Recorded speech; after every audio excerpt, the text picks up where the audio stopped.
presidente Lula ficar mais 8 anos. Isso aí fecharia 24 anos de governos nossos. E, evidentemente, que com 24 anos nós poderíamos aprofundar muito mais as mudanças, as transformações. E, num determinado momento, então, eles fizeram um cálculo, né? Um cálculo eleitoral, um cálculo político, um cálculo institucional, né? Que, naquele momento, era a oportunidade que eles tinham de impedir que nós chegássemos até a eleição com o Lula candidato. E optaram pelo golpe. Tá? O segundo mandato da presidenta Dilma, praticamente, ela não governou, quando o Eduardo Cunha foi colocado de presidente da Câmara. Depois, gente, com o episódio, o próprio episódio da ida do Moro para o governo, as revelações do Intercept, né? A verdade começando a aparecer sobre a história da delação do Palocci, os acordos internacionais da Petrobras e da Lava Jato altamente lesivos ao Brasil, a história dos 2,5 bilhões de reais, o desespero da Lava Jato, né, para que ninguém consiga ter acesso ao acordo de leniência da Odebrecht, aos acordos que foram feitos nos Estados Unidos. Tudo isso hoje criou um ambiente, né, diferente. Mesmo aquelas pessoas que eventualmente não concordam conosco, hoje, já há uma parcela grande da sociedade que reconhece que o Lula não teve um julgamento justo. Né? Não são como nós que defendem a inocência do presidente Lula, mas eles reconhecem que o Lula não teve direito a um julgamento justo. E esse é um acordo razoável nesse momento. Porque isso permite, né, que nós possamos oferecer ao presidente Lula o direito ao novo julgamento, o que daria imediatamente para ele, né, a devolução dos seus direitos políticos de forma plena. Então, eu tenho certeza de que hoje existe, né, uma percepção muito mais ampla por parte da sociedade brasileira sobre o que foi a Lava Jato e o que representa, quais são os interesses nacionais e internacionais que estão, né, por trás da chamada Operação Lava Jato.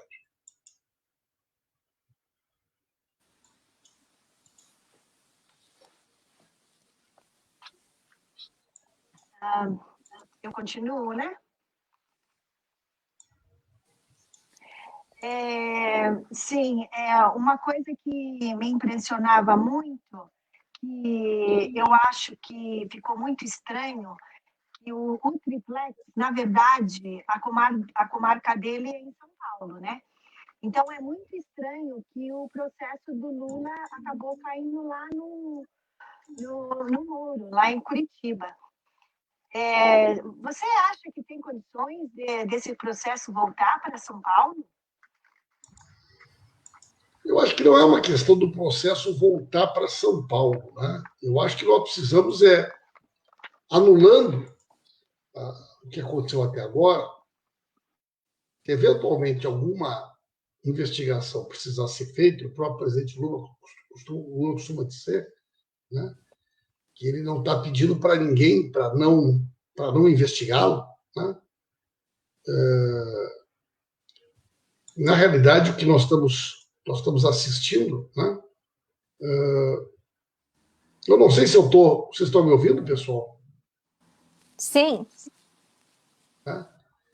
Na realidade, o que nós estamos assistindo, né, é uma tentativa de anular aquilo que foi feito até agora. E, evidentemente, que isso vai levar também a uma discussão sobre a competência da Lava Jato. Tanto a questão do triplex, que não tem absolutamente nada que ligue a uma investigação. Eles criaram uma tese para tentar justificar, né, que uma suposta auxílio que o Lula teria dado para o AES, não obrigatoriamente na questão da Petrobras, mas também na Petrobras, é o que teria justificado a história do triplex. A partir disso aí, então, justificar o porquê essa investigação teria ido para Curitiba. É a mesma história do sítio de Atibaia, né, gente? Quer dizer, se há necessidade de uma investigação, e foi feita em São Paulo, quer dizer, o que justifica uma investigação sobre a história do sítio de Atibaia ser feita pela Lava Jato em Curitiba? Uma investigação que tinha por objetivo investigar supostas irregularidades, né, dentro da Petrobras. Então, é evidente que há uma violação do chamado direito do juiz natural. Né? A Lava Jato já está mais do que comprovado, ela escolhe os assuntos que quer tratar. Ela escolheu os temas que ela queria tratar, né? E, evidentemente, que isso é uma violação, né, do direito de defesa, de alguns princípios elementares que estão sendo violados, né? Então, eu tendo a achar que nós, conseguindo êxito desse habeas corpus da suspensão do Moro, reabre uma discussão completa sobre toda a questão que envolve o presidente Lula, inclusive aonde que deve efetivamente ser conduzida alguma investigação, se é que há a necessidade de que alguma investigação seja feita. Deputado Paulo Pimenta, eu tenho uma pergunta para o senhor. Recentemente, há 5 dias atrás, mais precisamente, foi-se descoberto que o Marcelo Bretas tinha sido treinado nos Estados Unidos para conduzir uma outra parte da Lava Jato no estado do Rio de Janeiro. A gente já sabe que o Moro, que toda essa turma da Lava Jato recebeu ordens diretas do Departamento de Justiça estadunidense. Eu queria saber como o senhor enxerga isso e qual providências que vocês pretendem tomar, se pretendem tomar, no âmbito internacional da questão da Lava Jato, porque isso foi claramente uma intervenção imperialista dos Estados Unidos para com o Brasil. Muito bem. Olha só, gente. Em três oportunidades, em diferentes momentos, nós representamos a Procuradoria-Geral da República, primeiro com o Janot, depois com a Raquel Dodge, apresentando um conjunto de documentos, de provas, que demonstravam essa relação criminosa da Lava Jato com procuradores americanos e na Suíça, né? Eu e o Vadim, inclusive, estivemos em Madrid, quando ninguém nunca tinha ouvido falar em Tacla Duran, e voltamos para o Brasil com uma farta documentação. E tudo isso foi simplesmente ignorado, arquivado pela PGR, tanto no período do Janot quanto no período da Raquel Dodge. Mais recentemente, nós tomamos uma iniciativa de pedir para o atual procurador para que ele desarquive essas investigações, né?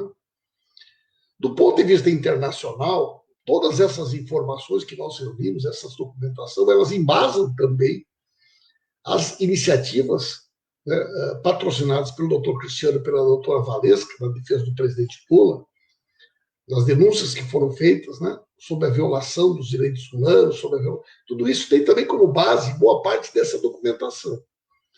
Além disso, né, nós já participamos de inúmeras iniciativas. Eu mesmo, no ano passado, estive no Parlamento Europeu, em Bruxelas, participando de um debate onde nós apresentamos toda uma documentação, né, buscando o apoio internacional para a investigação da participação dos Estados Unidos no golpe no Brasil, do interesse da Lava Jato na questão, né, dessa relação com os Estados Unidos e assim por diante. Iniciativas no Brasil que não faltam nesse sentido. Só que durante muito tempo houve uma certa, né, estava impermeável esse consórcio criminoso que se envolveu com a Lava Jato. Ele é composto por setores importantes da mídia, do poder legislativo, do empresariado, mas com fortes tentáculos, né, no poder judiciário e no Ministério Público. Então, durante todo um período, qualquer tipo de investigação, qualquer tipo de denúncia, qualquer tipo de dúvida que se levantasse a respeito dos procedimentos do juiz Sérgio Moro ou da Lava Jato, eles eram solenemente ignorados, né, tanto no TRF4 quanto no STJ e assim por diante. Agora, eu não tenho dúvida, tu falaste dessa questão do Bretas, nós já tínhamos denunciado isso.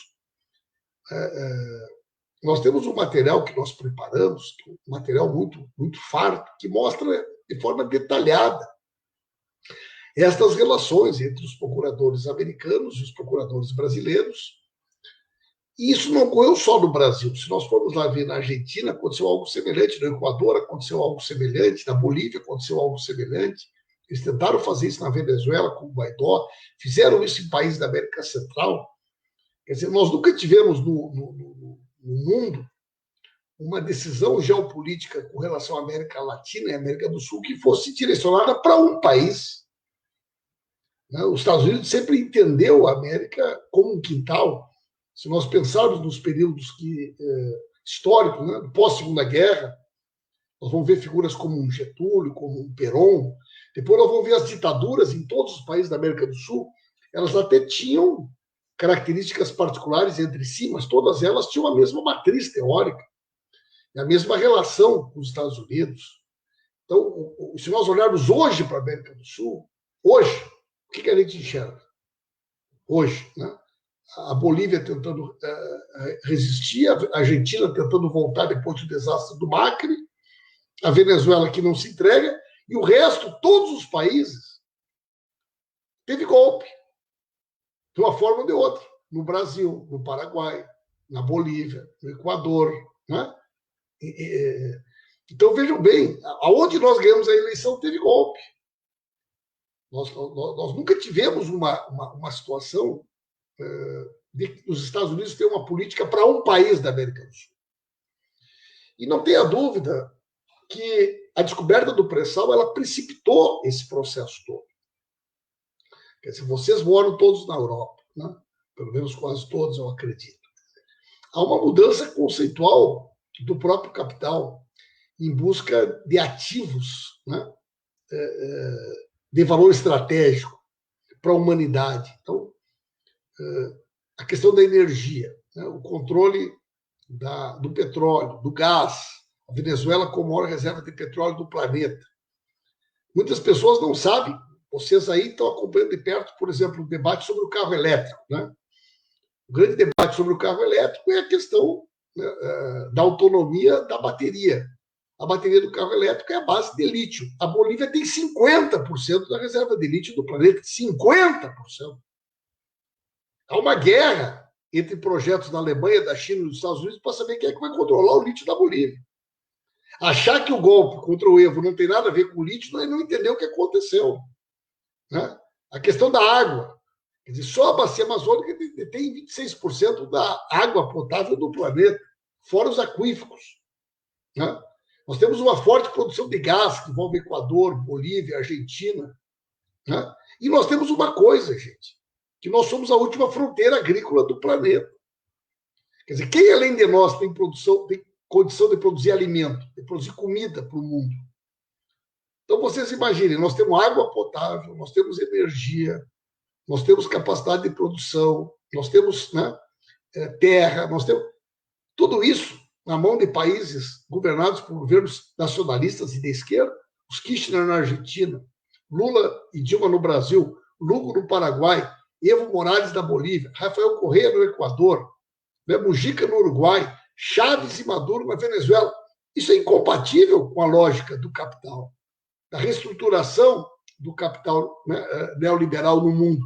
Isso é o pano de fundo teórico que produziu o golpe. Né? Então, a gente tentar entender o que está acontecendo no Brasil, olhando só para o Brasil, vai nos levar a conclusões equivocadas. Para nós entender o que está acontecendo no Brasil e na América do Sul, nós temos que olhar para o mundo. Por isso que a questão internacional é tão relevante para nós. Né? Porque ela permite uma leitura mais ampla sobre o que acontece hoje no planeta e qual é o papel do Brasil e da América do Sul nessa redefinição geopolítica do futuro da humanidade. Né? Então, eu acho que esse debate internacional é um debate fundamental para a gente poder compreender e pensar de maneira correta aquilo que está acontecendo no Brasil e na América do Sul. É importante lembrar que o ex-presidente do Equador, Rafael Correa, falou que a América Latina está vivendo uma operação Condor número 2, né? Com todos esses ataques políticos que têm acontecido. Eu queria agora trazer, deputado, a Nara, do Comitê Lula Livre de Londres, para falar com o senhor, para dar um oi aqui para o pessoal, porque a Nara é uma das nossas grandes organizadoras. Ih, Nara, você está sem som.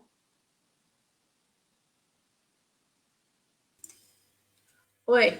Então, boa tarde a todos. Gostaria de saudar o companheiro Paulo Pimenta, agradecer aí a presença aqui com a gente nesse debate. Eu estou com um pequeno problema técnico e estou aí caindo e voltando. O meu computador está difícil de manejar e está muito velho. Gostaria de dizer que eu sou coordenadora do comitê Lula Livre UK, e aqui nós temos a presença fizemos a parceria com todos os comitês praticamente do Reino Unido, o PT de Londres, o comitê Oxford, England-Oxford, o Brazilian Liberation Front de Manchester, Brazil Solidarity Initiative, o PT de Londres, já falei, e estamos reunidos aqui hoje para comemorar o aniversário do Lula, mas como já avançou o debate, a gente não tem muito o que comemorar hoje, né, porque não tem muito o que comemorar, porque o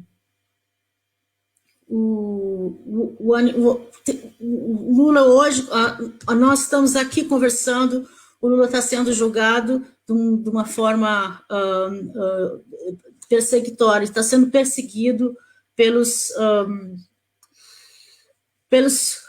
lawfare, bom, eu não preciso mais dizer, vou passar a palavra para a Natália, que eu estou aqui um pouco atrapalhada, tá? Desculpa, eu gostaria de saudar só os companheiros que estão aqui hoje.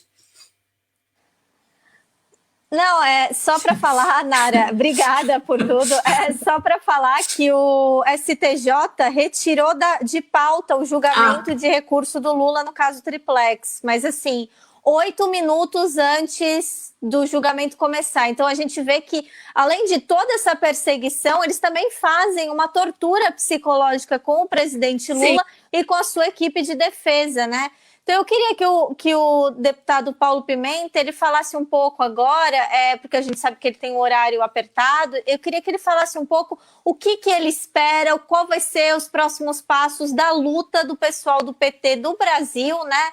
Da defesa do presidente Lula, e o que nós aqui no exterior podemos fazer para agregar a essa luta. Bom, em primeiro lugar, eu acho que desde o início, a solidariedade internacional, o debate internacional, ele foi fundamental para que nós pudéssemos quebrar, né, a invisibilidade que a mídia tentou impor durante todo esse período a tudo aquilo que nós estamos vivendo no Brasil, né? E isso, pessoal, é uma coisa, inclusive, mais ampla do que o próprio presidente Lula. Esses dias eu estava numa reunião, e nessa reunião estava o Haddad, né? O Haddad comentou que ele chega nos lugares e as pessoas dizem assim: Haddad, o que aconteceu contigo? Eu nunca mais te vi. E vejam bem, o Haddad fez caravanas pelo país, o Haddad está sempre até na Globo News, está nas mídias tradicionais, mas tem um problema, o Haddad nunca mais ele foi ouvido na TV aberta no Brasil. A última vez que a população ouviu o Haddad na TV aberta foi na campanha eleitoral. A Dilma é uma pessoa que ela não existe no Brasil. A imprensa, ela ignora completamente. O presidente Lula também não. O presidente Lula é uma pessoa que nunca foi entrevistada, nunca é entrevistada, nunca é ouvido. Fernando Henrique é ouvido, Itamar é ouvido, até o Sarney. Itamar nem está por aqui mais, mas ainda dá um jeito de botar uma declaração dele. O Sarney, o Lula nunca foi ouvido. Você faz uma matéria no Jornal Nacional sobre educação, ouvem os ex-ministros da educação, o Haddad não é ouvido. Né? Eu fui líder da bancada do PT, gente, durante 25 meses. Eu fui o único parlamentar na história que liderou a bancada do PT por mais de um ano. Eu nunca fui ouvido pela Globo. Nunca. Sempre tinha um contraponto de alguém da oposição, mas nunca era do PT. Nunca era do PT. Isso é uma coisa muito complexa. Né? Se nós olharmos agora na eleição municipal, em todos os estados onde o PT tem uma candidatura competitiva, a mídia tenta inflar uma candidatura de centro-esquerda ou de esquerda para tentar ocupar esse espaço, que é o espaço que o PT poderia ocupar. Então, construir um espaço de narrativa que faça com que o nosso ponto de vista, fazer com que as nossas opiniões, que as nossas denúncias repercutam, é o primeiro aspecto que eu acho fundamental. Né? Em segundo lugar, é amplificar esse debate internacional e acadêmico sobre as violações à Constituição e as violações a princípios básicos do direito que ocorrem no Brasil, né? O processo que o presidente Lula está sendo submetido. E nós estamos hoje, pessoal, né, qual é a grande centralidade hoje da nossa ação política? Nós temos 3 eixos hoje que orientam a nossa militância, né? Quer dizer, tem a questão eleitoral, quer dizer, não há como fugir do calendário, não foi o calendário que nós escolhemos. Então, nós estamos, né, bastante envolvidos em todo o processo eleitoral do país. A questão do Bolsonaro, que se agravou muito em função da pandemia, então a luta contra o Bolsonaro, a luta pelo impeachment, né, a luta pela denúncia de tudo aquilo que representa a subserviência do Bolsonaro, né, o desmonte do Estado brasileiro, a retirada dos direitos, é o segundo eixo constitutivo da nossa ação política.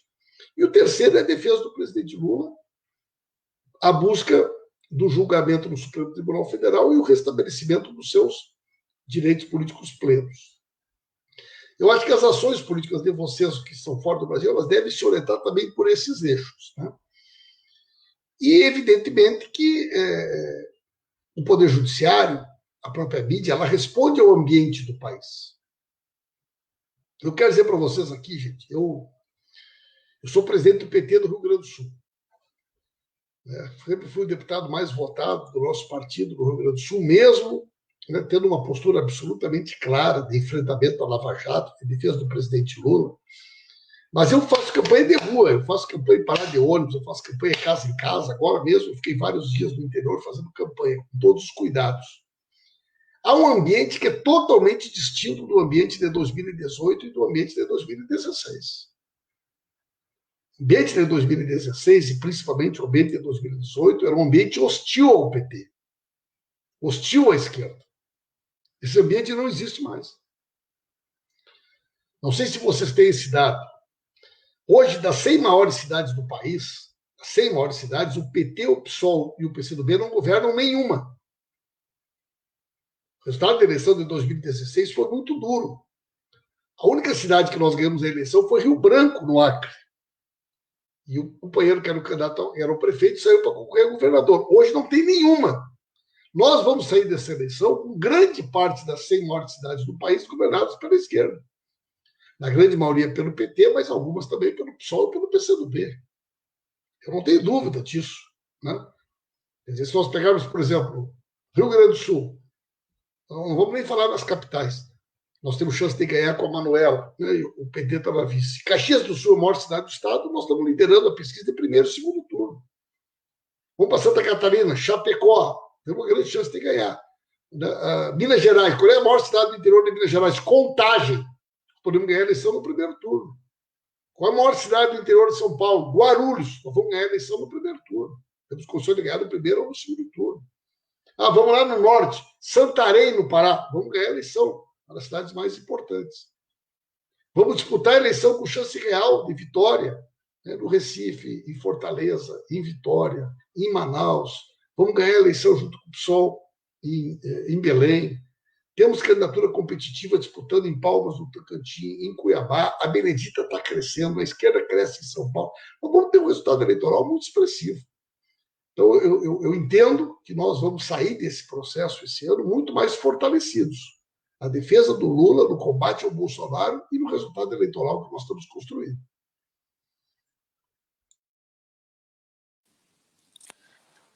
É importante, né? A gente sempre fala, isso é uma coisa que nós aqui da militância no exterior, nós sempre conversamos entre nós, que a gente está fora do Brasil, mas o Brasil não está fora de nós. Então, muito obrigada, né, pelo senhor ter dado já essas linhas de militância para nós aqui no exterior, coisas que a gente já pode começar a trabalhar, fortalecer, né, seguir junto com o PT aí do Brasil, seguir junto com a causa do presidente Lula aí no Brasil. E aqui nós continuamos, né, fazendo nosso trabalho de divulgação, de ações de rua, com também todos os cuidados. Eu sei que o pessoal da Espanha está fazendo uma ação, fez uma festa bonita, sempre estão fazendo ações maravilhosas, né? O pessoal da Firmes, está sempre fazendo junto com a comunidade latina. Então, eu queria agradecer o senhor por ter usado, né, por ter dado esse tempinho. A gente sabe que o senhor está muito ocupado aí com o pessoal do Sul.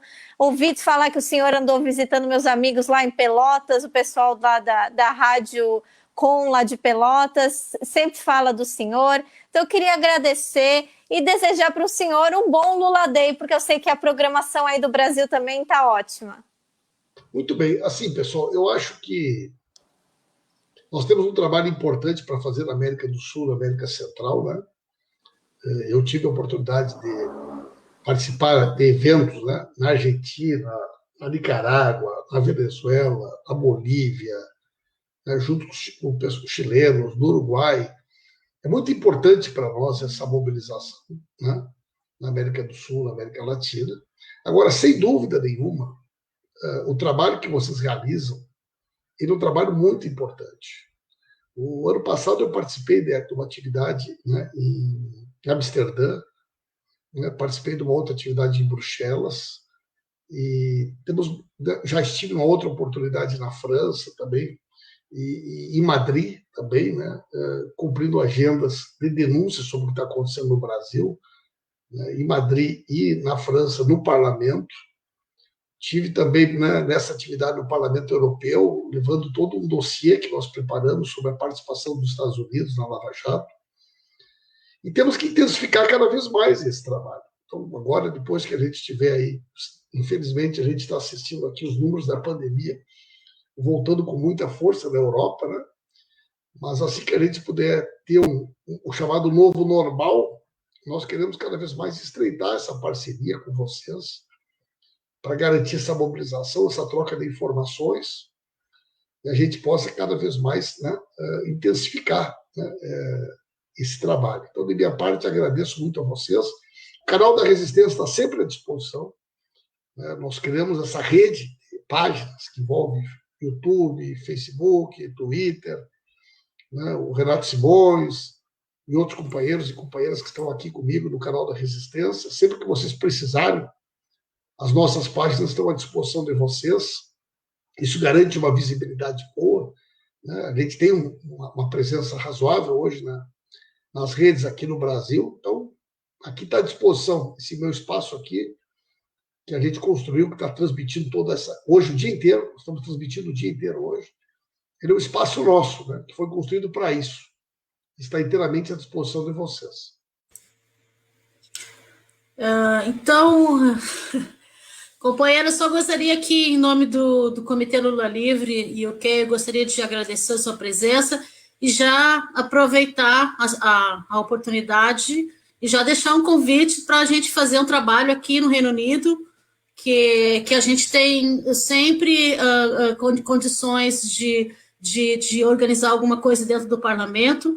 Então, já vou deixar aqui o convite, tá, em nome do PT de Londres, para que a gente possa fazer algum tipo de trabalho aqui com a gente, tá? Muito obrigado, companheiro.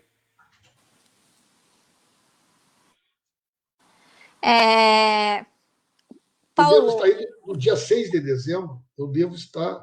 Chegou ele, né, pessoal? Chegou o nosso líder agora, eu estou liberado. Tudo bem, Paulo? Prazer vê-lo, Pimenta. Nós tivemos agora a eleição na Bolívia, né, que a presidenta Gleisi foi participar como observadora internacional. Foi muito importante a presença da presidenta Gleisi. E eu estou convidado para ir como observador internacional da eleição da Venezuela, dia 6 de dezembro. Né?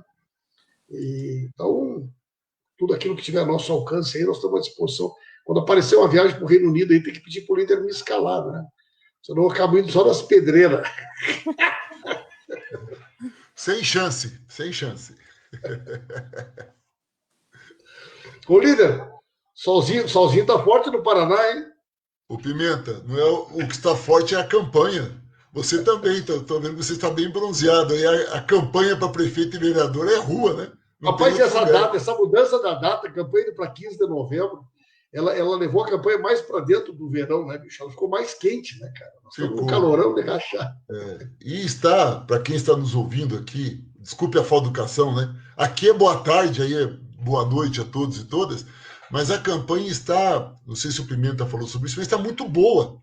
Não o resultado eleitoral que nós não sabemos ainda, mas o clima de recepção da rua E olha que eu estou falando do Paraná. Eu estou E eu falando de do Rio Grande do Maringá. Sul. E eu Então, do Rio Grande do Sul.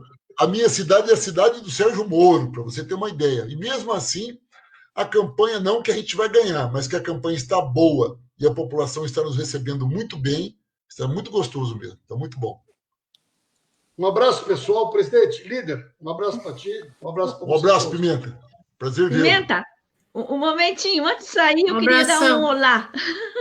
Eu sou a Renê, de Madrid, eu estive no seu gabinete em 2017, durante o 6º Congresso do PT, estive com a que era a coordenadora do núcleo do PT aqui de Madrid. Não sei se você lembra, porque é muita gente, Lembro mas sim, lembro. fico feliz de revê-lo. Tchau. Obrigado. Pimenta, para dizer que eu sempre digo que o Paraná vai dominar o mundo. A Renê, essa gringa que você está falando aí, é de Maringá, tá bom? Ninguém é perfeito, né? Ninguém é perfeito. Fez movimento estudantil comigo aqui na Universidade Estadual de Maringá. Fizemos em 90, quando eu fui candidato a deputado federal, ela saía às ruas comigo, em 90. Eu fiz a primeira campanha do atual líder do PT na Câmara, com meu Fusca. Foi mesmo, foi você. E bebemos muito. Um abraço, pessoal. Um abração para vocês. Tchau, tchau. Um abraço, Pimenta. Abração, Pimenta. Eu acho que eu nem preciso apresentar o líder do PT na Câmara, o deputado Enio Veri, porque a Renê já fez essa apresentação que ninguém vai superar, não é mesmo? Porque a Renê, pelo que eu sei aqui, deputado, eu não vou nem falar muito com o senhor, porque é a Renê aqui que é a sua conexão, sua melhor amiga, sua parceira, então eu vou deixar, né, a Renê fazer uma pergunta para você. Mas, Renê, não é para contar a história, porque deixar o deputado com vergonha, viu? Nós somos amigos de quase 40 anos. Sou amiga da mulher dele, viu o filho dele, bebezinho.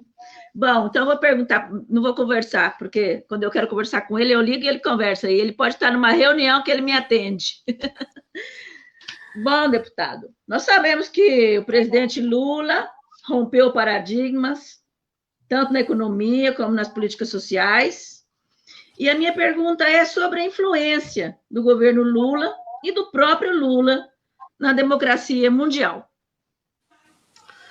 Pessoal, então, de novo, agora, começando oficialmente, boa noite a todos, a todas que estão aí nos ouvindo, nos assistindo.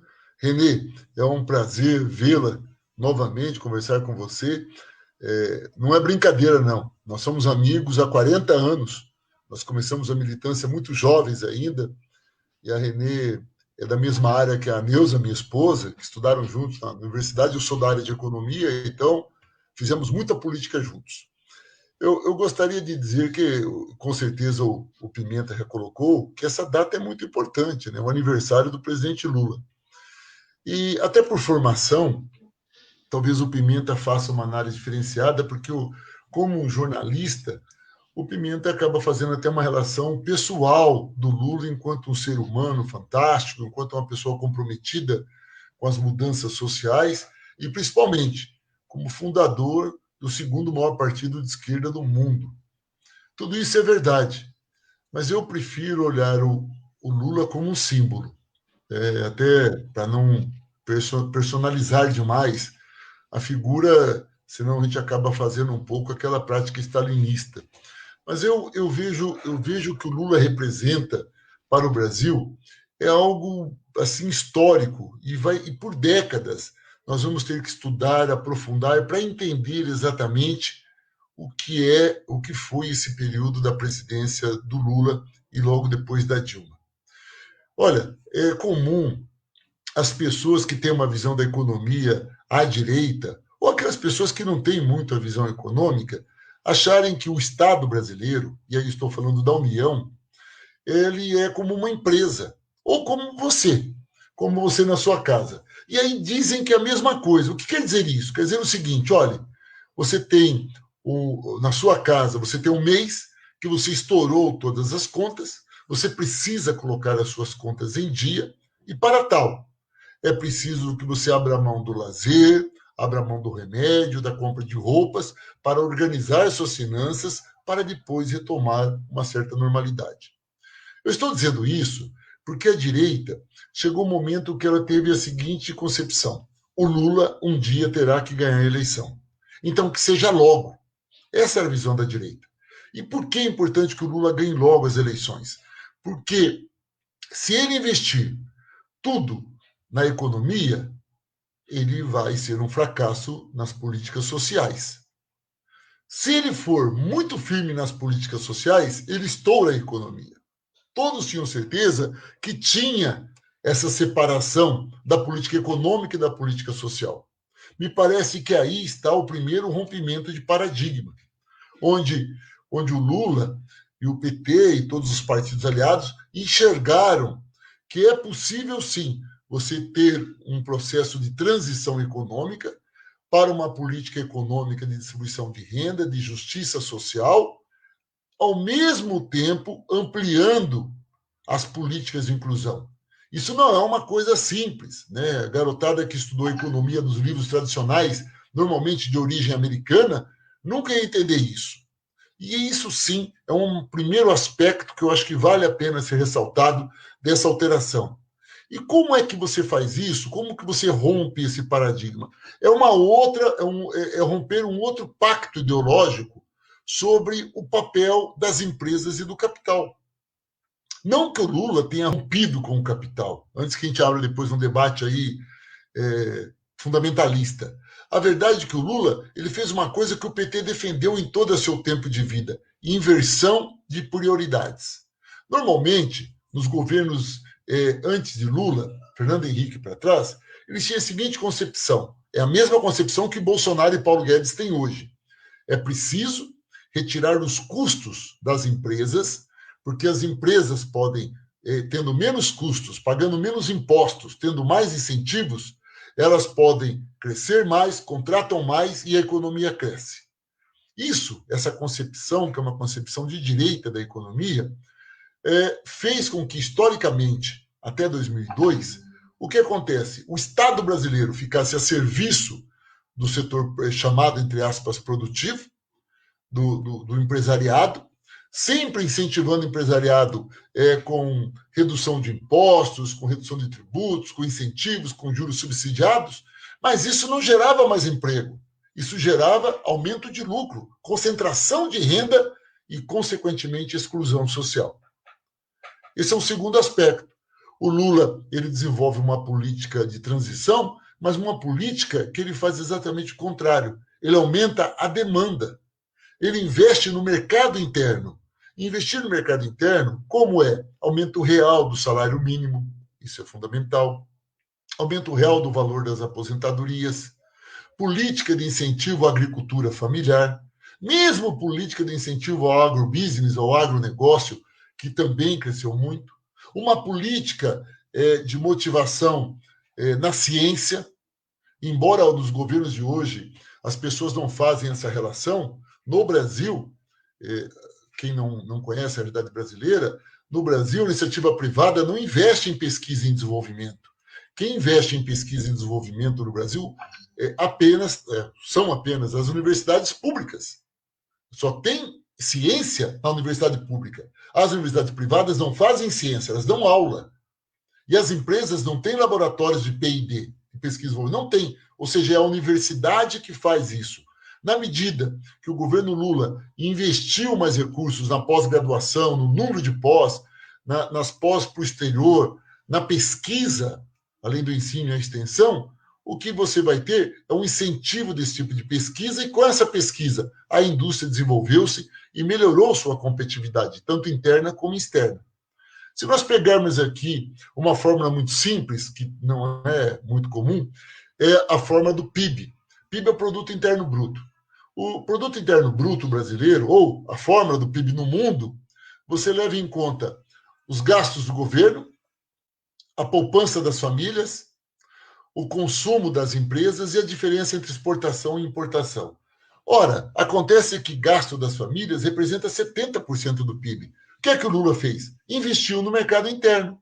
Na medida que as pessoas tiveram um aumento real do salário mínimo, uma aposentadoria mais justa, que o Estado, o governo, passou a investir com as obras do PAC, a construir mais universidades, a contratar mais profissionais, a economia, o consumo aumenta, consequentemente o Estado aumenta o seu papel de motivador da economia e a economia passa a crescer de forma fantástica. Concomitante a isso, o mercado mundial, depois eu vou falar um pouco disso, também aumenta o valor das commodities. Nós estamos numa época de boa produção de commodities e, com isso, a nossa balança fica positiva, a gente consegue importar muito, exporta muito mais e a nossa economia segue o rumo. É importante destacar que ele rompe, portanto, aquela visão conservadora de economia de um lado e política social do outro, e isso, felizmente, já está rompido nos dias de hoje, mas naquele tempo ainda tinha essa divisão, e constrói uma política econômica, social, ambiental muito adequada. E o resultado é que a economia cresce e a vida das pessoas melhora. A ponto de, em 8 anos, você ter toda a visibilidade mundial que o governo brasileiro, que o país ocupa, pela redução da miséria, 40 milhões de pessoas. Um dado hoje que sempre vale a pena comparar, que refere-se à vacina. Né? O total da população vacinada durante esses 13 anos que nós dirigimos o país, qual foi o tamanho da população vacinada? E nós incentivamos, criamos a obrigatoriedade das vacinas, inclusive. Isso é importante. O número de hospitais, o programa Mais Médicos. É importante ressaltar que o programa Mais Médicos não era apenas trazer médicos de fora para cobrir a falta. Era trazer momentaneamente médicos de fora, porque não havia suficiente, mas abrir um grande número de universidades públicas e privadas com curso de medicina, diminuindo com isso a elitização desse setor, que é um setor muito elitizado. Os médicos ganham muito bem, porque são poucos. E faltam médicos nas cidades mais pobres e nas regiões mais pobres do nosso país. O projeto do Mais Médicos foi um grande sucesso. Então, o que você passa a ter é um país que segue um caminho de inclusão social, de distribuição de renda, de melhoria da qualidade de vida das pessoas e, principalmente, um momento em que nós provamos que tudo aquilo que o PT dizia que era possível fazer, desde quando ele foi fundado, em 1980, claro, fomos crescendo de forma lenta e gradual, quando chegou a partir de 2003, nós provamos que não era sonho de juventude, não era um grupo de intelectuais, ou então setores das igrejas mais progressistas, ou ex-militantes da esquerda tradicional brasileira, que tinham uma teoria. Era um projeto concreto que foi aplicado e o resultado foi na vida das pessoas. O número de casas oferecidas aos mais pobres, os empregos que faltavam, toda a política de você dar condições de obter um diploma da nossa juventude. O nosso ex-candidato a presidente da República, Fernando Haddad, ele usa uma reflexão que eu acho simples e linda. Em uma década, o pai sai debaixo da lona preta com um assentado e o filho forma-se na universidade. Em 10 anos, nós conseguimos tirar as pessoas debaixo da lona e conseguimos garantir ao filho uma graduação em qualquer curso que, porventura, ele queira ter acesso. Eu estou falando tanto dos cursos mais elitizantes ou não. Esse aspecto, ele reproduz também no resto do mundo. É importante perceber que o G20 e a criação do G20 tem a mão do Lula. E aí, eu gostaria de começar do começo. Normalmente, quando um presidente no Brasil elege-se, ou indicado, como era na ditadura, mas eleito depois do novo momento da democracia brasileira, qual é a primeira visita externa do presidente eleito aos Estados Unidos? Sempre. O presidente se elege e vai pedir bênção. O Lula, qual foi a primeira visita dele? À Argentina. Já demonstrando que nós tínhamos que fazer um trabalho de relação com a América Latina, com fortalecimento do Mercosul, e o Lula teve um papel muito forte nisso. Na Unasul, no fortalecimento do Banco da América Latina, e um aspecto também que, pelo passar dos anos, nem todos lembram-se, ainda não está escrito, é novo para estar escrito e velho, depende da idade das pessoas. O fim do NAFTA. Vocês se lembram que tinha a tese do NAFTA.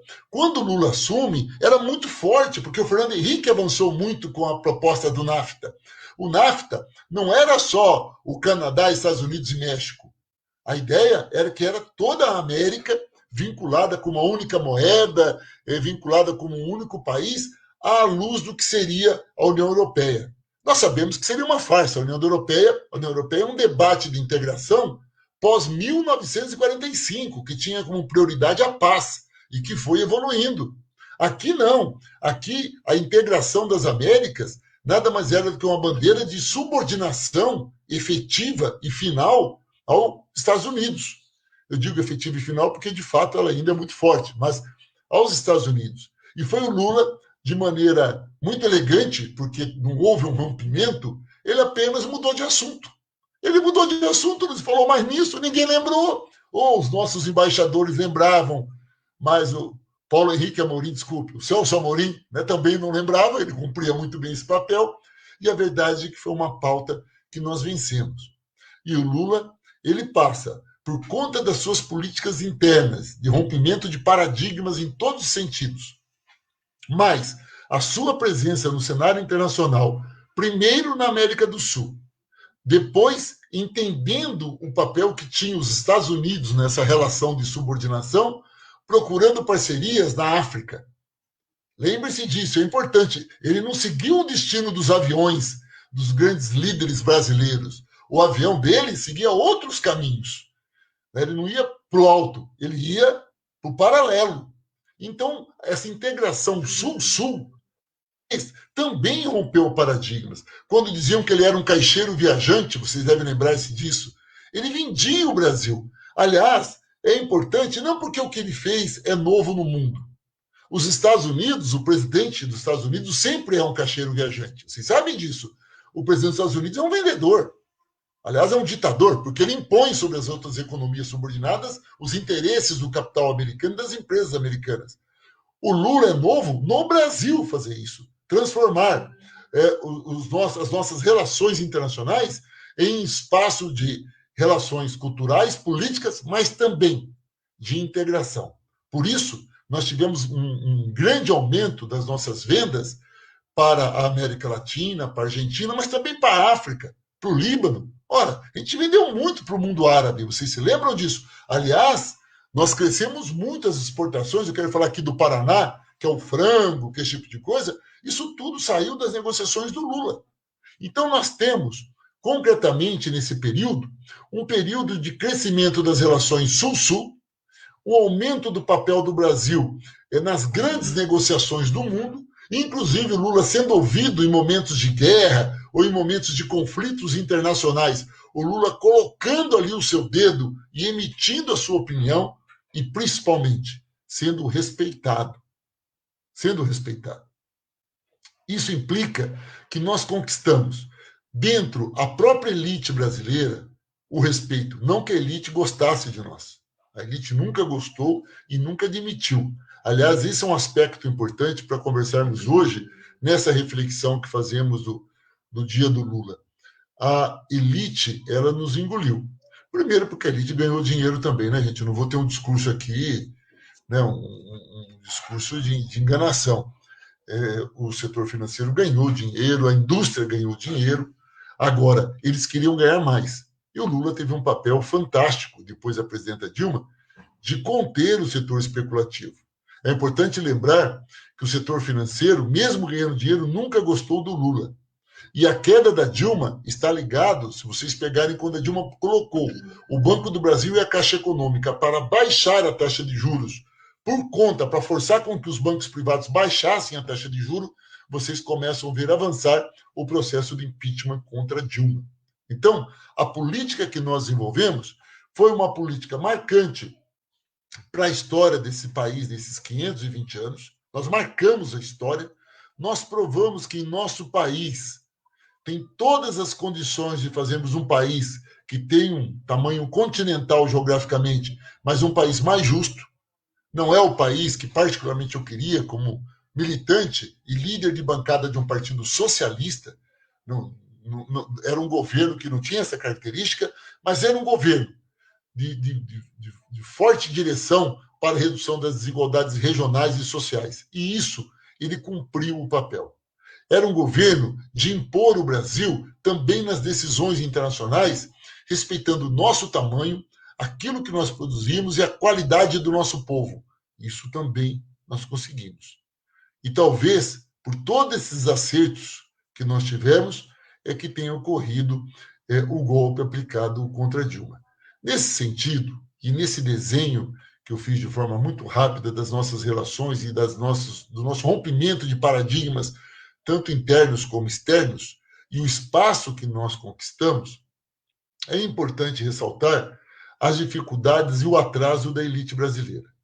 Aí sim, o Durga, agora de Londres, eu acabei de falar, ele escreveu, a elite nunca gostou do Lula. Como a elite não gosta do Bolsonaro. A elite gosta da política econômica do Bolsonaro. Por isso não bate mais. O problema é que a elite não gostava do Lula e nem das políticas que nós estávamos desenvolvendo. Por quê? Porque a elite queria Petrobras. A elite queria a Caixa Econômica, o Banco do Brasil, a Eletrobras. Na verdade, a elite que construiu essas estatais quando dirigiu o país, para quando essas estatais estivessem maduras e lucrativas, elas pegassem para elas. E o Lula não permitiu isso. Então, na verdade, o que a elite não admitia era que ela estava limitada ao seu lucro, e para eles o lucro tem que ser limitado.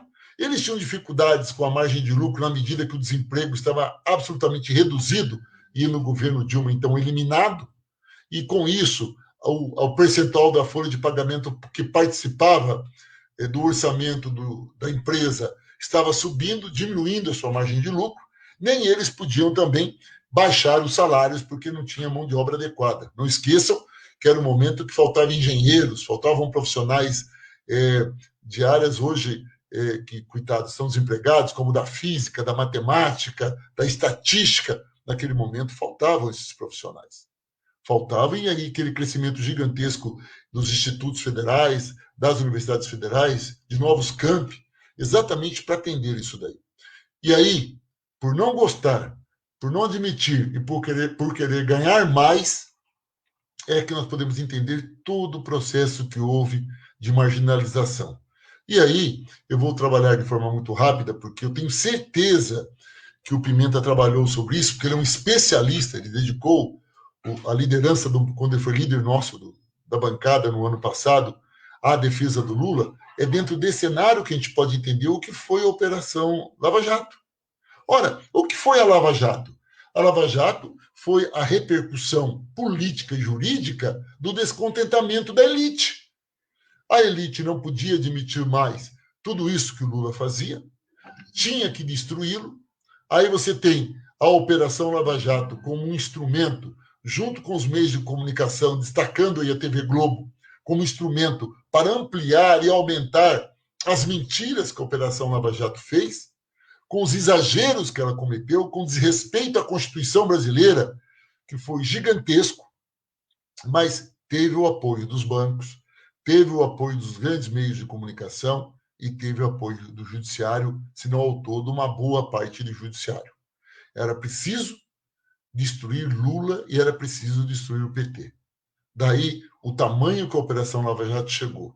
E, surpreendentemente, hoje, quando Lula completa 75 anos, dos 7 processos contra ele, 6 ele já foi absolvido. E esse, que seria hoje, foi mudada a data, nós não temos dúvida que ele será absolvido. O impeachment da presidenta Dilma, ela foi absolvida. Hoje, em tão pouco tempo, a história já prova que nós estávamos certos e que tudo aquilo foi um golpe. Um golpe onde Sérgio Moro foi um instrumento, foi apenas um instrumento que foi usado. Ele achava que mandava alguma coisa, mas sem dúvida nenhuma, foi ele que criou o Bolsonaro. Foi através das operações que ele desenvolveu a mando dos Estados Unidos que enfraqueceu o PT, que levou o Lula à prisão, que justificou o impeachment e que trouxe o que estamos tendo aí hoje, o Bolsonaro. É inacreditável que depois de 13 anos dirigindo esse país, particularmente, vou dizer a vocês, não sou nenhum otimista, aliás, nenhum economista é otimista, mas é muito triste você ver o que está acontecendo hoje. Eu confesso a vocês até que achava que teria um limite, que nós íamos dirigir o país, sei lá, por 16 anos, talvez 20, mas tem o desgaste da política na democracia, o desgaste de material, isso acontece. E poderia um outro partido ganhar as eleições. Mas não acreditaria que haveria um retrocesso tão grande, eu não acreditava que teríamos um retrocesso tão grande como temos hoje. O retrocesso é gigantesco em todos os aspectos. O líder do governo do Bolsonaro, o deputado federal Ricardo Barros, que infelizmente também é aqui da minha cidade de Maringá, no Paraná, defendendo que se mude a Constituição brasileira. Hoje ele está defendendo isso na imprensa. Talvez movido pelos ventos do Chile, ocorre que a temperatura no Brasil, a situação política no Brasil é tal que, se houver uma nova Constituinte, não sobrará mais direito para os trabalhadores, o Estado brasileiro será destruído. A Constituição de 1988, que é chamada Constituição Cidadã, a cada dia é tirado um pedacinho dela. A cada dia ela é esquartejada. E nós estamos muito próximos. Se o Bolsonaro chamar esse debate, caso isso seja aprovado, vai sobrar muito pouco dos direitos dos trabalhadores, vai sobrar muito pouco daquilo que possa defender a nossa população. Nesse sentido, o que estamos precisando, de fato, nesse dia, no dia do Lula, do seu aniversário, ao mesmo tempo que desejamos a ele muita energia, muita vida, para continuar sendo essa liderança que ele é, ao mesmo tempo que torcemos para que tudo isso faça dele, que ele seja absolvido, e quem sabe em 2022 possamos tê-lo candidato a presidente da República, sonho com isso, seria fantástico. É preciso lembrar que temos 2 anos pela frente. E nesses 2 anos, para quem vota ainda no Brasil, ou que se tem brasileiros assistindo, é fundamental. Nós temos que eleger prefeitos e prefeitas, vereadoras e vereadores do PT. Por quê? Porque para ter o segundo gol é preciso o primeiro. E o primeiro gol passa por termos uma boa bancada de vereadores e vereadoras, um bom número de prefeitos e prefeitas, claro que em especial nas grandes cidades, para que possamos continuar desenvolvendo as políticas que Lula desenvolveu e, principalmente, criar as condições objetivas para, em 2022, retomarmos a direção desse país e levá-lo a um país mais justo, mais igualitário e fraterno. Creio nisso, acredito no povo brasileiro e não tem mentira que dure para sempre. A farsa que é Bolsonaro, ele não vai resistir.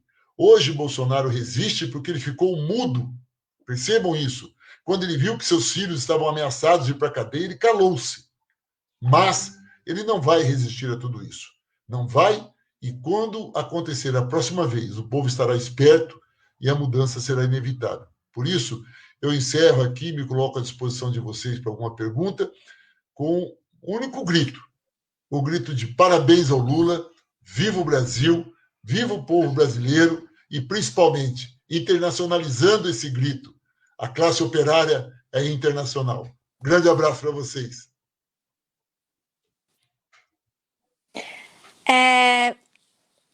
Deputado Enio, antes do senhor, a gente sabe que o senhor deve também estar com a agenda apertada, antes do senhor ter que ir embora, eu queria só que o senhor falasse um pouco com o nosso companheiro aqui, o José Renato, que está na China. Nós sabemos que a oposição, principalmente a bancada do PT, tem feito um trabalho de confronto diante de todas desses horrores que o Bolsonaro tem feito em relação à China. Não só colocações racistas, mas colocações que podem colocar os negócios que o Brasil tem com a China a perder, né? Não só uma relação econômica, mas também uma relação diplomática. Então eu vou passar a palavra aqui ao nosso companheiro José Renato, que ele deve ter muito para falar com o senhor. Bem, bom dia para vocês, companheiros. Boa noite aqui para mim, em meio da madrugada. Estou muito feliz. A fala do nosso companheiro aí, Enio, não, me encheu a cabeça. Realmente está bem na linha do que eu queria dialogar contigo. Acho que Vossa Excelência sabe bem e até resgata muito bem a história do nosso partido. Quando a gente começa ali, a nossa visão de Estado. O Estado, para nós, é a proteção da vida. Tanto é que os direitos humanos é fundamental para o PT, porque é a defesa do cidadão frente à agressividade do Estado. Então, a gente tenta reforçar sempre os direitos humanos. Na Constituinte de 88, a gente vem até e vota contra a Constituição, até de contraponto aos biônicos, porque a gente queria mais direitos na Constituição. E a gente vê agora até a nossa oposição aí no Estado já clamando uma reforma da Constituição para reduzir os direitos. Então, estava certo o PT lá no passado de fazer esse contraponto, de se opor à Constituição e querer mais direitos. E o futuro acabou mostrando que nós tínhamos a visão do que aquela Constituinte realmente representava. E eu acho que todo esse resgate que você faz de buscar e de resgatar as influências internacionais do partido, eu acho que o Lula realmente acaba manifestando isso, que ele é um sujeito histórico, ele é uma pessoa que, por si só, construiu muito. E como figura, como líder do partido e como presidente da República, ele acaba tendo um papel ainda mais proeminente. E agora, nesse momento atual, com um Estado se recusando ao seu papel, né, o papel de proteger a vida, o Lula vem e se manifesta pedindo impeachment, achando que tem aí uma violação, né, como que eu digo, o Bolsonaro ele tá cometendo um crime de responsabilidade, ele está se recusando a proteger a vida, que é um direito fundamental, que é o dever do Estado de proteger a vida, ao não comprar as vacinas. Vacinas as quais, na China, não é o foco do combate ao Covid. Existe uma série de políticas que estão sendo combinadas para combater o vírus. A vacina é uma dessas frentes. As quarentenas são outras frentes. Os testes de massa são outras. Por exemplo, no último final de semana, 2 cidades foram totalmente testadas, Tatigal e Castigar. Juntas, são 16 milhões de pessoas sendo testadas. No Brasil, hoje, no país todo, são 18 milhões de pessoas que foram testadas. Então, existe esse Estado que vai abandonando. E a gente vê lá do Mensalão, e agora também com a Lava Jato, como os golpes vêm por dentro do Estado. Então, nós do partido estamos sempre disputando o governo, e o Estado acaba sempre na mão de uma burguesia, de um grupo, seja ele o militar, seja ele o judiciário. Então, a gente fica sempre refém de fazer esse trabalho, que foi aqueles 10 anos de glória, aqueles 13 anos do PT que construíram, que tiraram o povo da pobreza, mas o Estado segue na mão deles. A mídia estável, o judiciário esperando o momento de agir, aí está o Lula com seu aniversário sendo totalmente prejudicado. Então, eu queria entender na sua visão, como é que o partido consegue combater o Estado, disputar o Estado? Na China, existe uma disputa política, existem 8 partidos dentro do Partido Comunista, existe um diálogo, existe uma guerra fratricida entre eles para poder chegar ao poder, mas isso acontece fora do Estado. Dentro do Estado, a política é determinada e corre numa plataforma. A própria Espanha e a Inglaterra teve um Estado um pouco prejudicado também no combate ao Covid. Então, eu queria entender da sua parte, como líder do governo, como é que a gente está disputando o Estado com o governo?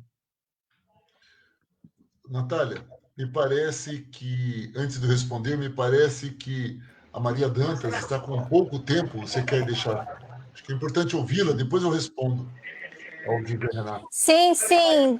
Deputada Maria Dantas, muito obrigada pela sua presença. Eu sei quanto você está ocupada. Então, por favor, é um prazer tê-la aqui conosco. É um prazer também. Vocês estão me ouvindo? Sim. Ok, é um prazer. Eu não poderia de forma nenhuma deixar de aparecer nesse vídeo. Estou aqui no meio da plenária, eu saí um momento aqui no Congresso de Deputados aqui em Madrid, mas eu não podia deixar de mandar o meu abraço para o companheiro Lula, e que estamos agora passando por processos civilizatórios na nossa Biala, na nossa América Latina, meio com Bolívia e agora com Chile. Esperamos que muito em breve no Brasil, e desde aqui de Madrid, no Congresso dos Deputados, nós temos aqui 52 cadeiras de personagens fascistoides, mas continuamos aqui a luta das classes trabalhadoras, das pessoas migrantes, contra o racismo, contra todos os processos reacionários.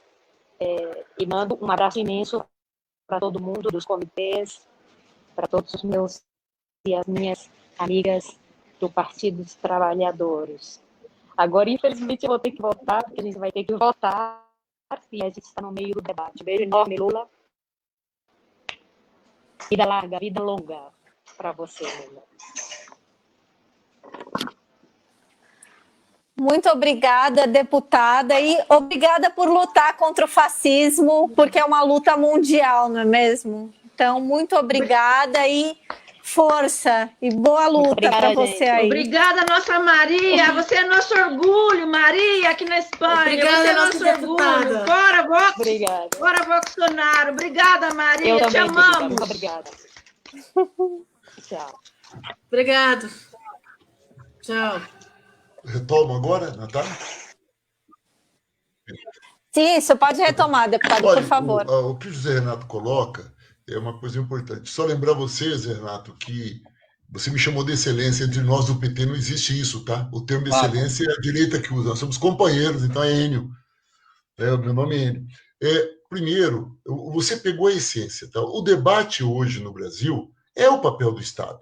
É o papel do Estado. Aliás, o que muda, a essência da grande briga com a direita e com a esquerda é a partir do Estado. Claro que nós temos a questão dos valores éticos, o respeito ao ser humano, respeito às minorias. Tudo isso para nós é muito importante. Mas o que é que acontece? Num país do tamanho do Brasil, o Estado ele é o único instrumento que pode reduzir desigualdade regional e social. Não há como você deixar para o mercado reduzir desigualdade regional e social. É impossível.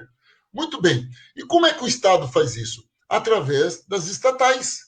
Então, quando você vê o governo Bolsonaro defendendo a venda da Caixa Econômica, a venda do Banco do Brasil, agora o próprio Supremo Tribunal Federal aprovou a divisão da Petrobras e a venda dela por partes, que nós chamamos aqui, o termo que usamos é esquartejamento da Petrobras.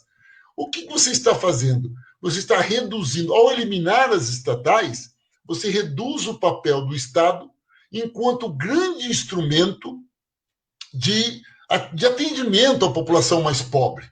Por isso, todo governo liberal, neoliberal, é um governo elitista, porque ele concentra a riqueza e amplia a pobreza. E nós estamos vivendo isso de forma muito forte. O debate da reforma da Constituição nada mais é do que isso. É a destruição do que sobrou do Estado.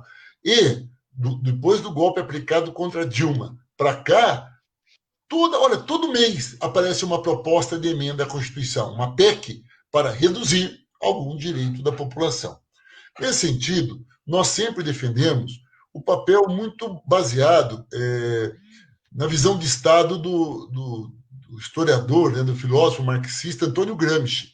O Gramsci tem um papel muito importante dentro do pensamento petista, no que se refere ao Estado ampliado. Aquele Estado que ele é ampliado, ele entra na vida das pessoas, como nós fizemos nos 13 anos de governo.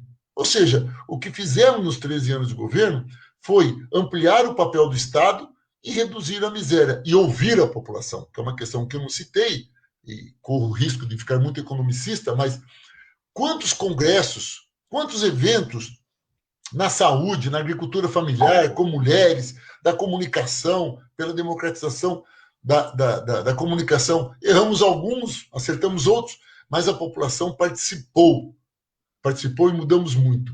Nesse sentido, é que o governo Bolsonaro ele elimina isso. Esse é um primeiro aspecto. E nós não podemos esquecer que Bolsonaro é negacionista. Então, fica com ele no governo quem ou pensa como ele ou se submete a ele. É o caso do Pazuello, que é o ministro da Saúde. Aliás, o Pazuello declarou essa semana na imprensa, o Bolsonaro deu um ovo nele, chamou a atenção dele em público, retirou, fez ele retirar o que ele havia dito, e o cara ficou no cargo, não pediu demissão. Por quê? Porque ele é subordinado ao presidente da República. Então, nós temos hoje um conjunto de ministros, com exceção do Paulo Guedes, que é absolutamente porta-voz do mercado financeiro especulativo, e ele tem autonomia para fazer o que quer nessa área. Todos os outros concordam com o que Bolsonaro faz, ou porque são subordinados, ou porque pensam como ele. E isso tem um custo gigantesco. A diferença com a China é muito grande, Zé Renato. Não dá para comparar, porque, embora a China tenha hoje ainda, tem esse debate todo, que ela é um capitalismo de Estado, ou era socialista na política e capitalista na economia, um debate que eu não vou entrar agora, que é muito profundo, mas aí o Estado sabe o que tem que fazer e faz.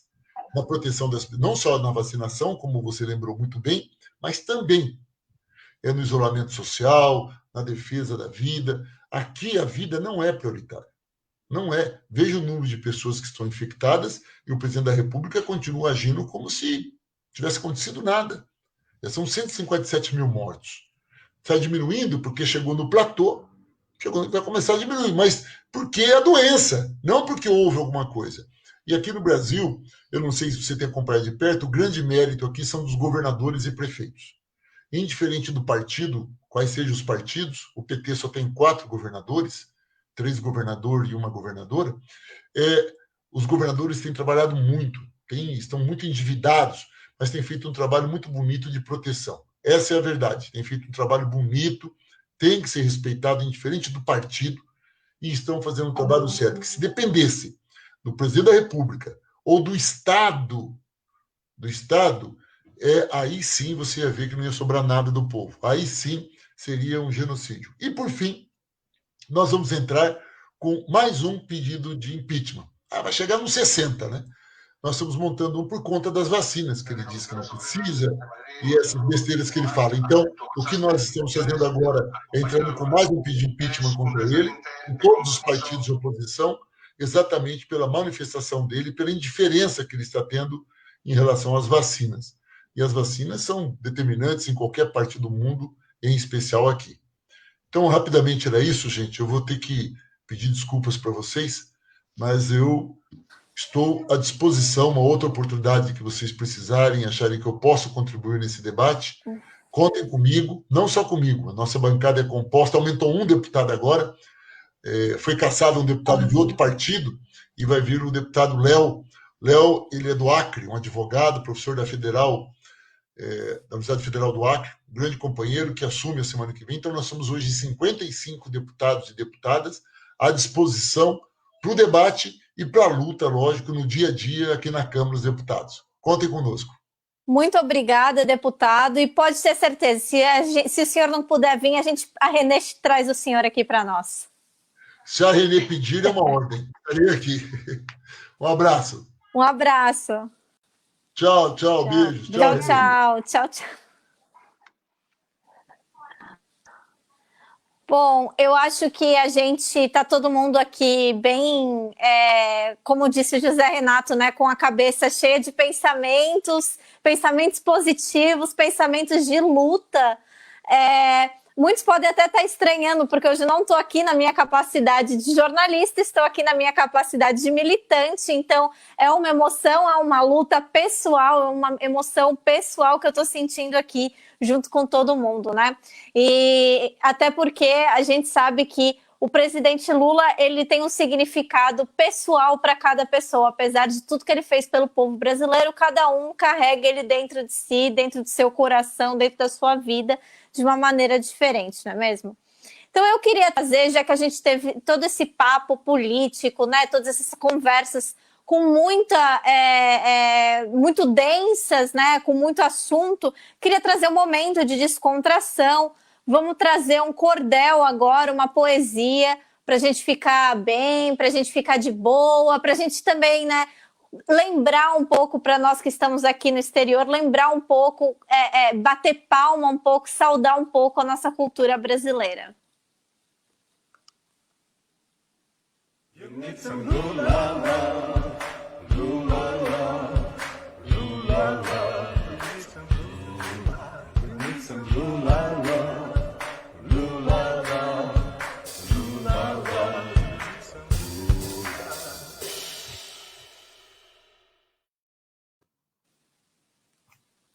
Oi, gente, meu nome é Luciana, eu sou do Comitê Lula Livre também daqui do UK, militante também, embora não seja do partido do PT, mas sou militante,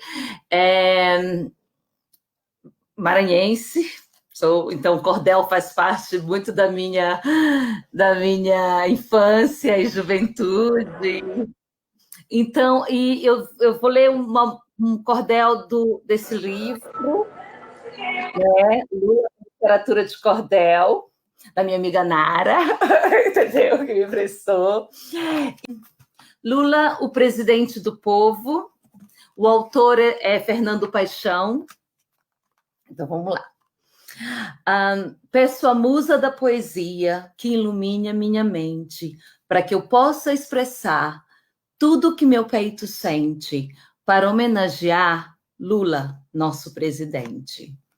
Luiz Inácio nasceu por vontade soberana no distrito Caetés, na gleba interiorana, município Guaranhuns, da terra pernambucana. Em 27 de outubro do ano 45, do passado em que nasceu, ao nosso presente eu linko. Ontem nasceu na pobreza, hoje governa com afinco. Enfrentou o grande empecilho na sua fase primeira. O seu anjo protetor foi a sua mãe guerreira, 7º dos 8 filhos da dona Euridice Ferreira. No ano 52, a família se prepara, viaja para São Paulo com a fé que lhe ampara. 13 dias de viagem a bordo de um pau de arara. Ainda na meninice, ao trabalho se atrai. Engraxante office boy, depois o garoto vai estudar no curso técnico de torneiro do Senai. Cultiva no coração a sua nobre esperança, transforma a dificuldade no momento de bonança. Luiz Inácio se emprega na Metalúrgica Aliança. Em São Bernardo do Campo, vai buscar outro aparato, trabalhador metalúrgico, se lançou ao candidato, alcançando a presidência desse forte sindicato. Lula foi sindicalista, muito autêntico e sem segredo. Enfrentou os militares, espalhadores de medo. Foi preso sob a opressão do governo Figueiredo. Luiz Inácio da Silva, de Lula era conhecido, mas o uso dessa alcunha no pleito era proibido. Colocou Lula em seu nome para ficar protegido. Deputado federal, com grande votação, e como parlamentar, teve participação do grupo que elaborou nossa Constituição. No ano de 89, candidato a presidente, perde o pleito para Collor, um político emergente. Apesar de derrotado, se pôs a olhar para frente. Sofre mais 2 derrotas, num processo sinuoso, mais 2 candidaturas, apesar de talentoso. Perde para o adversário, Fernando Henrique Cardoso. Porém, em 2002, nossa grande mãe gentil vai às urnas para votar, cumprindo o dever civil. Elege Luiz Inácio, presidente do Brasil. O seu primeiro mandato teve votos de aprovo. Embalado nas mudanças, candidatou-se de novo. E foi em 2006 reeleito pelo povo.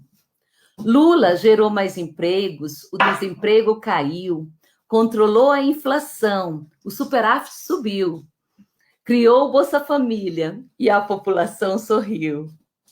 Os feitos de Lula estão registrados na memória.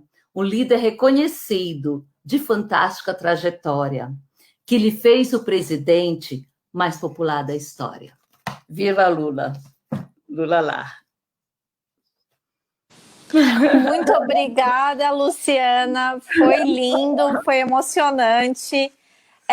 Para a gente continuar, né, nessa nossa viagem de a cultura nordestina, uma cultura tão rica, uma cultura tão bonita. Eu vou trazer aqui o Aloísio, do Comitê Lula Livre, lá do Rio Grande do Norte, do ensolarado Rio Grande do Norte, que eu tenho muita saudade, gosto muito de Natal, gosto muito de pipa, para falar aqui para a gente um pouquinho de como é que estão as coisas lá no Rio Grande do Norte, como é que está a mobilização dos nossos companheiros de lá. Boa tarde, porque para você é boa tarde, Aloísio, como é que vai?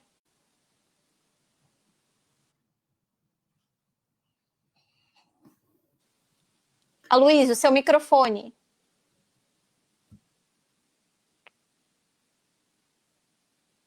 Ixi, ainda está mudo.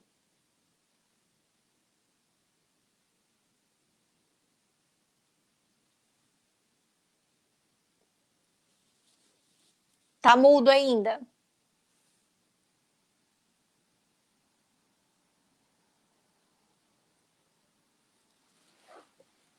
Nada?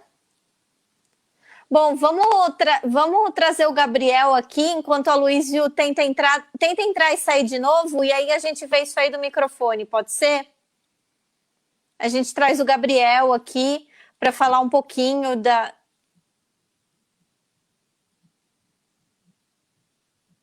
Natália, eu acho que só podem 8 pessoas entrar cada vez, entendeu?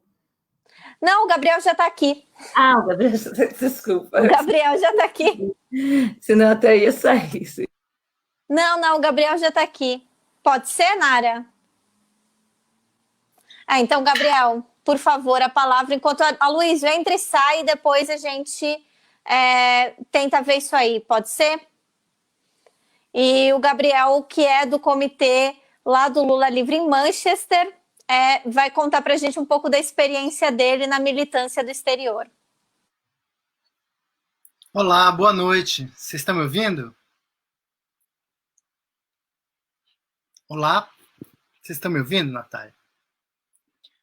Sim, estamos ouvindo. Beleza. Então, boa noite. Meu nome é Gabriel, né? Eu sou aqui moro em Manchester. É um prazer estar aqui hoje, comemorando os 75 anos do presidente Lula. Acho que a gente hoje teve uma aula aqui com os companheiros, Enio e Paulo. Foi um panorama incrível, tanto histórico quanto geopolítico. Acho muito importante entender esse momento todo. E esse cordel, que maravilha é isso ainda, esse perfil, essa história contada em versos, é fantástico. Bom, aqui, o que eu tenho para contar para vocês é que a gente criou o comitê, chama Brazil Liberation Front, e esse nome, na verdade, a gente criou por entender mesmo que a gente estava vivendo, a gente está vivendo ainda um momento de ditadura, uma coisa quase como uma guerrilha aqui, né? Pensamos com a prisão do presidente Lula, o assassinato de Marielle Franco, consequência do golpe de Estado de 2016. Então a gente criou, em volta da Universidade de Manchester, a que eu estou ligado, com o pessoal, a maioria, na verdade, antropólogos, e criamos esse comitê e fizemos algumas atividades. A primeira delas foi uma atividade de rua no centro de Manchester, que fizemos, chamamos jornais locais, botamos a boca no trombone, literalmente, panfletagem. A outra atividade que fizemos foi o ano passado, um seminário na universidade, convidamos Jean Willis e outros e pesquisadores para pensar pensar o Brasil e a situação em que povos indígenas e as chamadas minorias vivem sob esse regime, né? Então, foram atividades bastante marcantes, e ultimamente acho que porque os estudantes vão e vêm, né? Um momento de transição que eu acho que o grupo aqui em Manchester está vivendo. Então, acho muito interessante isso de toda essa rede, né? De manter e, quer dizer, intensificar os trabalhos em rede. Eu acho que isso é o caminho, né? Aqui, quando eu encontro brasileiros, outro dia encontrei uma brasileira que me perguntou, mas por quê? Por que você defende o presidente Lula? Eu disse para ela, olha, existem 2 lados na história, o lado do patrão e o lado do trabalhador. E nós aqui do Brazil Liberation Front, nós sabemos muito bem que lados temos na história, né? Foi isso que os companheiros Paulo e Enio também disseram, né? E que o próprio Lula diz na verdade vencerá, né? De que eles nunca suportaram um peão, né? Progressista e que transformou de tal maneira o panorama como nunca se havia feito na história do país, né? Então, com hoje, o que eu tenho ainda para terminar a minha fala é que eu me sinto, tenho uma esperança muito grande nesse momento, né, porque parece que há uma transformação no cenário, como os companheiros estavam apontando, no cenário tanto da América Latina quanto a sensação deles na rua. Quer dizer, tudo isso são indicações de que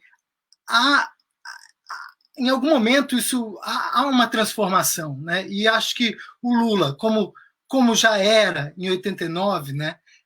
Desde 89 há esperança, né? E eu acho que hoje a liberdade plena do Lula é a única possibilidade de retomada. E eu acho que esse momento tá chegando. É um momento de retomada do país, de um país sensato, de um país democrático, né? Porque foi isso que nós perdemos em 2016, né? O caráter democrático do Estado. Então, a plena liberdade do Lula vai nos trazer a possibilidade de voltarmos a ter um Estado democrático de direito, assim como sabermos exatamente quem mandou matar a Marielle, né? Então, e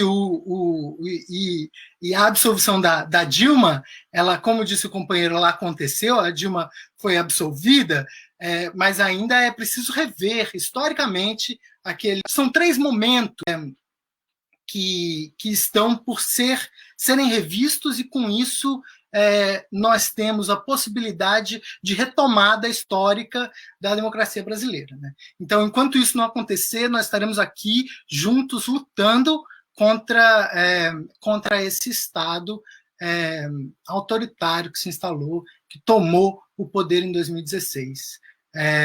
Então, obrigado, é um prazer estar aqui junto com vocês e seguimos na luta. Obrigada, Gabriel. Obrigada ao Brazil Liberation Front. É muito importante esse trabalho que vocês fazem de divulgação da situação do Brasil, de mobilização nessa área da produção de conteúdo aqui do Reino Unido. Então, muito obrigada pelo trabalho que vocês têm feito. Eu queria agora tentar dar para a gente trazer o Aloysio na área.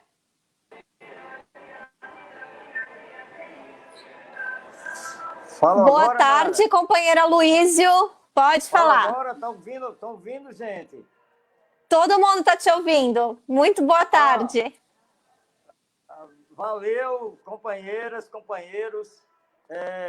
Me desculpem aí, porque eu estou no meio das comemorações aqui, no meio das atividades do aniversário de Lula aqui em Ponta Negra. Então, assim, eu saí um pouquinho do lugar das comemorações e vim para um canto para participar dessa fala, falando sobre o nosso trabalho aqui no Rio Grande do Norte e Natal principalmente. Os comitês do Rio Grande do Norte, de Natal principalmente, eles se somam a essa iniciativa internacional que vocês trabalharam muito bem na organização. Então, esse é um movimento internacional em que o próprio Lula, ele tem se dedicado a essa tarefa de, junto com todas as nossas lideranças brasileiras, a fazer contatos no exterior e saber também que vocês fazem esse trabalho muito importante em cada país, em cada cidade fora do Brasil. E isso é uma soma muito valorosa, uma soma que a gente tem mais que se juntar, a famosa unidade na luta. A unidade na luta passa pela liberdade de Lula, passa pela essa anulação do STF. Hoje a gente teve uma vitória no finalzinho do jogo, a gente teve uma vitória.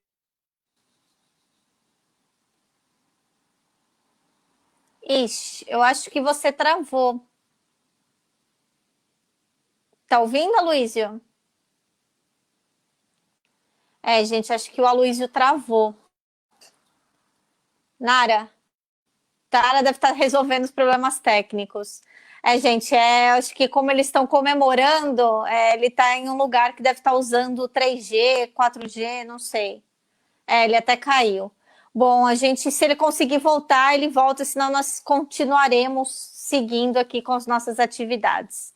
Eu acho importante ressaltar para as pessoas que essa militância do exterior, ela não só serve para que a gente levante a questão não só do Lula, mas de todas dessas atrocidades que estão sendo cometidas no Brasil pós-golpe, porque a gente não pode fingir que tudo começou com Bolsonaro. O brasileiro também passou, as pessoas no Brasil também passaram por maus bocados nas mãos do Temer, nas mãos desses golpistas, e a gente também usa esse espaço de luta, esse espaço de conversa, esse espaço de diálogo para realmente também manter um pouco da nossa cultura entre nós, o que é algo muito importante, o que é algo vital para que a gente consiga também seguir tendo forças, porque tudo que está acontecendo no Brasil é um desmonte da política, é um desmonte da sociedade, é um desmonte da cultura brasileira. Então é muito importante que a gente tenha esses espaços, tenham esses comitês maravilhosos que fazem um trabalho não só aqui no Reino Unido, não só na Espanha, não só como o José Renato na China, mas no mundo todo. E todos hoje mobilizados pela causa do Lula, porque a gente olha para ele, olha o que um político, né, o que um presidente conseguiu. Ele é uma mobilização política, ele é uma mobilização da justiça, ele é uma mobilização de causas sociais, ele é uma mobilização de arte e de cultura, principalmente. Então, eu gostaria de convidar aqui as pessoas do comitê, a Renê, lá da Firmes, o Gabriel, a Silvana e a Nara, e também a Luciana, que ainda está aqui conosco, para a gente debater um pouco qual é o papel desses comitês, né, na luta, o que esses comitês significam para a vida de vocês como brasileiros imigrantes aqui no Reino Unido, na Espanha, onde quer que vocês estejam.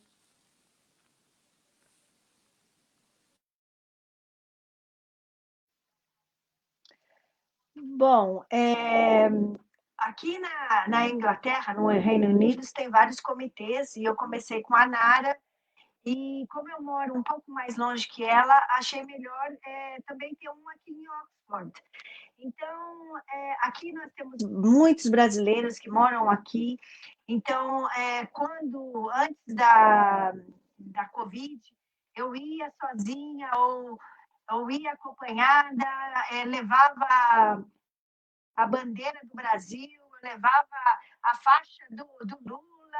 Eu ficava lá parada na porta do restaurante brasileiro para ver as pessoas passando, para ver a reação das pessoas, para conversar com elas, para tentar explicar o problema, principalmente naquela época das eleições, para a gente pensar melhor, para a gente conversar. Mas, naquele momento, as pessoas estavam muito contaminadas pela Lava Jato, pelas mentiras da Globo. Então, ficava muito difícil a gente conversar com as pessoas. Mas eu acho que com a Covid, vendo seus familiares morrendo, eu acho que vai fazer diferença, porque assim que eu tomar a minha vacina, eu vou estar nas ruas de novo, eu vou estar conversando com os brasileiros e com as brasileiras aqui de Oxford, porque eu acho super importante o trabalho de base. Eu quero realmente conversar com as pessoas. Se vocês moram em Oxford, se vocês quiserem conversar comigo, eu tenho uma frente democrática Oxford, que a gente aceita todas as pessoas de todos os partidos.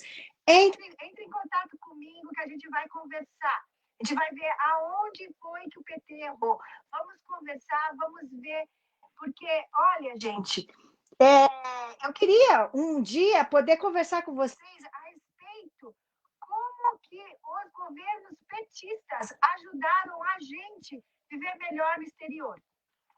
Eu posso dizer, por exemplo, o seguinte: quando meus filhos nasceram no exterior, se não fosse a lei que foi criada em 2000, meus filhos não seriam brasileiros. Eles teriam que ir morar no Brasil para se tornar brasileiro, e minha filha também não seria brasileira. Então, isso eu tenho que agradecer ao governo popular, um governo trabalhista, o PT, que estava lá trabalhando por nós.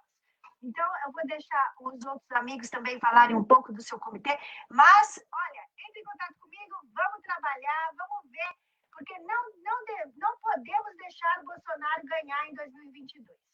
Lula livre!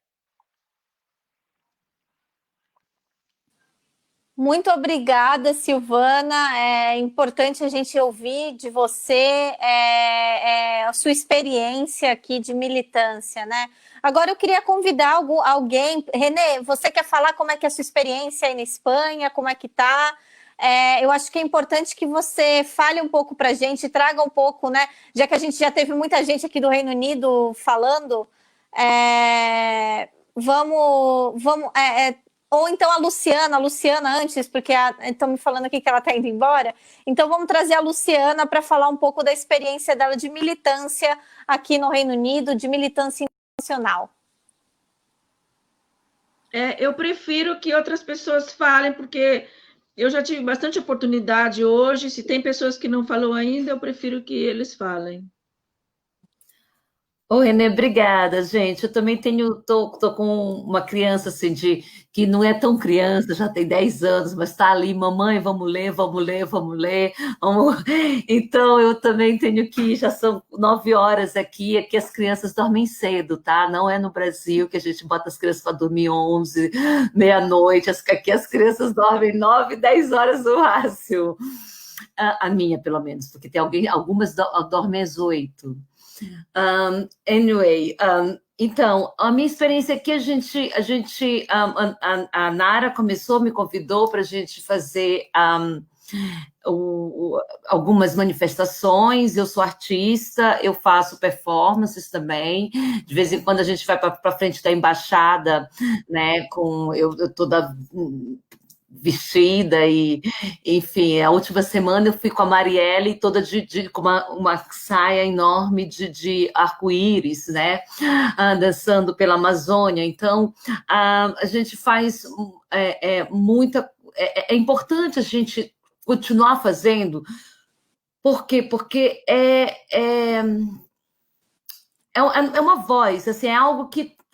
cara, eu lembro, assim, no golpe, eu fiquei completamente alucinada, entendeu? Eu defendia Dilma muito e a gente ia toda semana para frente da embaixada, e era uma coisa assim, uma luta mesmo pelo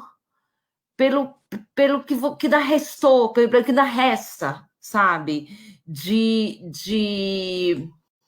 sentimento sabe, assim, de algo que não sai de você, assim, que quer ser brasileiro.